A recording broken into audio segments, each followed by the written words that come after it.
खरं तर आज आपण पाहतोय की आपण या निवडणुकीला सामोरे जात असताना आपण एक समोर जर नजर टाकली तर या ठिकाणी जर पाहिलं तर भाजप, शिवसेना आणि राष्ट्रवादी काँग्रेस पार्टी एका ताकदीने या ठिकाणी उभी राहिलेली आपल्याला पाहायला मिळते। परंतु समोर जर पाहिलं तर त्या ठिकाणी पॅनेलचा असलेला विस्कळीतपणा, कुठलाही विचार नाही, फक्त स्वतःचं अस्तित्व टिकवण्यासाठी उभा केलेला पॅनल शेतकऱ्यांच्या हितासाठी नाही तर स्वतःच्या स्वार्थासाठी आणि स्वतःचं अस्तित्व टिकवण्यासाठी त्या ठिकाणी पॅनलची केलेली उभारणी त्या ठिकाणी खऱ्या अर्थाने आपल्याला पाहायला मिळते। निवडणुकीचे फॉर्म भरून झाले, दुसऱ्या दिवशी सगळी गोळा केली, हा तुला बोलायचे य, तुला बोलायचे य। जर तुमच्यातच अवमेळ असेल तर तुम्ही शेतकऱ्यांना त्या ठिकाणी काय देणार आहे, शेतकऱ्यांची भूमिका तुम्ही काय मांडणार आहे? जर तुम्हाला कुठला विचार नसेल, आज आपण पाहतोय विधानसभेची निवडणूक पार पडली, शिरूर नगर परिषदेची निवडणूक झाली, ती देखील संस्था त्या ठिकाणी सर्वसामान्य मायबाप जनतेने त्या ठिकाणी काम करण्याची आपल्याला संधी दिली।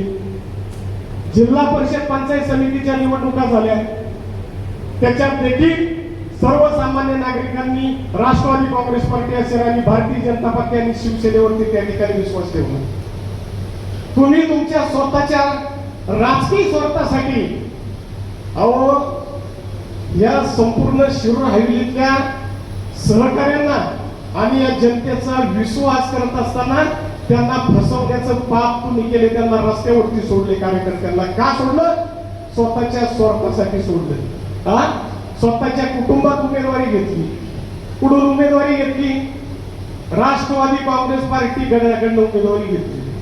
मग आता तुम्ही कुठल्या पक्षात आहे, तुमची ही भूमिका पहिली क्लिअर करा की तुम्ही कुठल्या पक्षात आहात, हे पहिलं सांगणं समाजाला सांगा तुम्ही जाऊन की आम्ही या पक्षाचा हा विचार घेऊन त्या ठिकाणी शेतकऱ्यांना सामोरे जात आहोत। निश्चितपणे निवडणूक त्यांनी तुतारी या चिन्हावरती विधानसभेची लढवली।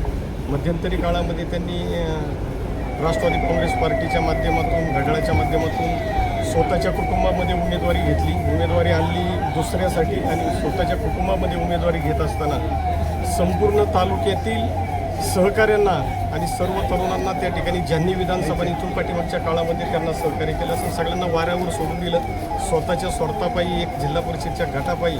आणि आज आपण पाहतोय की ते राहिलेले सगळे काही जे काही उमेदवार आहेत त्यांना एकत्रितपणे कुठलाही विचार नाही आहे, कुठलाही त्या ठिकाणी धोरण नाही आहे, शेतकऱ्यांच्या संबंधित द्यायला काही नाही आहे। त्याच्यामुळे एकच आहे की त्यांनी आपण कुठल्या पक्षात आहोत ही भूमिका त्यांनी पहिली स्पष्ट केली पाहिजे की नक्की आपण कुठल्या पक्षात आहोत आणि आपल्याला काय भूमिका घ्यायची आहे। याच्यातच त्यांचा कुठंतरी विस्कळीतपणा आपल्याला जाणवतोय आणि दिसून येतोय।